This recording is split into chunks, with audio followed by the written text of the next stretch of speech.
What's up guys, it is the T-Ball and I am back with another video. So today we're going to be going over why NBA teams are scoring many more points this season. So teams in the NBA have been scoring at insanely high rates so far this season, as almost every game hit at least 100 points for each team.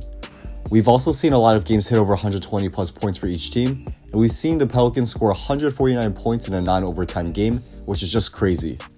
Every single NBA team is averaging at least 100 points per game, and 21 teams are currently averaging at least 110 points, while the Pelicans are lighting up the scoreboard, averaging 140 points per game. Teams are scoring at rates we've never seen before, but what exactly is the cause of this? And before we get into it, a huge shout out to SeatGeek for sponsoring this video. SeatGeek is a ticket app that takes the confusion out of buying tickets, and using the app you can see which ticket is a good deal which has a green dot, or a bad deal which has a red dot for any sporting event or concert. It's an easy to navigate app and it's a must-have for anyone who is interested in attending an event.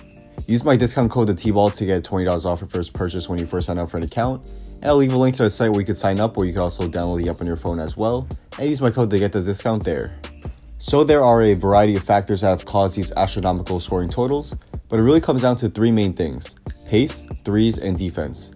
I'll start with defense, where many players have looked a bit sloppy and rusty to start the season, and this is pretty common every year, where players are a bit off with their timing and just aren't in regular season form after a long summer of not playing against NBA competition. We saw a similar occurrence last year, though not at the same scale, but we did see last season defenses were a bit sloppy in quite a few high-scoring games in the beginning of the season. However, teams got their defenses together and eventually, scores start to decrease a bit. So I think as the season goes on, when teams get their defenses together, the new players adjust to their new systems, and fatigue starts to kick in, teams should start to slow down with the scoring. The NBA has also seen a drastic increase in the number of threes taken over the past few years, and a lot of this could be attributed to Steph Curry and the Golden State Warriors revolutionizing the game. Taking more threes and less long twos, which has also been the Rockets' philosophy, has been proven to be more efficient number-wise, and many other teams have adopted these same principles.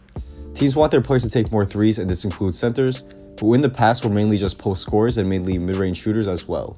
However, in today's NBA, centers have extended their range and have taken more threes, and it's gotten to the point where we've seen Andre Drummond regularly take threes in a game. A guy who is a career 42.1% free throw shooter is currently averaging 2.53 attempts per game, which is just crazy to think about. But of course, it's not just the centers who are taking more threes, it's the guards and forwards as well.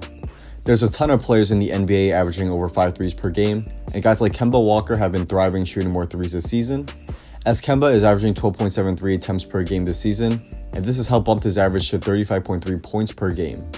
But to sum it up, the general increase in threes taken by almost all players has increased the amount of points being scored, as the three is worth much more than the inefficient long two, which has nearly become extinct well besides in the Spurs system. Teams have taken more shots from three and in the paint, increasing scoring efficiency and therefore increasing the points being scored. Finally, pace has been arguably the biggest factor in creating the gaudy point totals.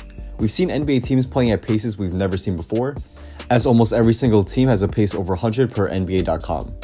Only the Spurs, Nets, and Suns are playing at a pace below 100, where compared to last year, only the Warriors, 76ers, Pelicans, Lakers, and Suns had paces over 100.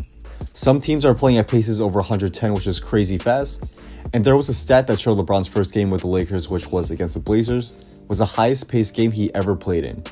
The faster pace has led to more possessions, and therefore more opportunities to score points. However, I do think teams will eventually slow down as the season progresses. As I said before, fatigue will definitely start to kick in, probably around 20 games in or so. But I do think we'll see the fastest pace played ever overall in the NBA this season, which will lead to what I believe will be one of the highest, if not the highest, average points being scored per game in the NBA. So that's a wrap. Thanks guys for watching. If you guys did enjoy this video and want to see more daily NBA content just like this, be sure to drop a like and subscribe, and also be sure to turn on post notifications so you can stay updated on when my newest video will be coming out. Also follow me on Instagram and hit me up if you want to talk about basketball, business, or have any video ideas you want me to do. Let me know, so I do try back to all you guys there, and I love talking to all you guys, so feel free to DM me if you guys want to chat. Also drop a comment down below on your thoughts on this crazy pace.